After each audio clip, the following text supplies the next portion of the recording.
sama gars yi maa ngi leen di siyaar mais am na lu yéeme li xew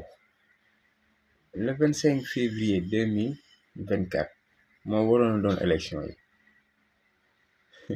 baa xam nga ne date bi moo ñëwaat nekk le 24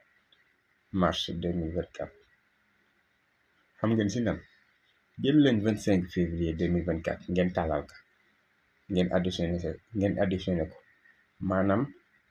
25/2/2024 ngeen trouvé 17 ngeen ñëw si 24 mars 2024 le même nombre ngeen di trouvé 17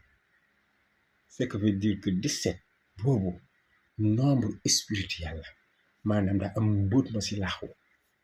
la naroon a xew sa 25 février 2024 ba ñoom ñu gisoon loolu ñu bëgg a toxal élection yi ba décembre loolu moo ñëw laxatu si 24 mars 2024 yàlla noppi na nañu waajal campagne bi te xam ne dóor yi dina métti lool date bu yéeme la date bu spirituel am na nag lu si ne waaye nag am na ñu ko yàlla baaxee mën nañ ko gis waaye xam nañ ne date bi moo ñëwaat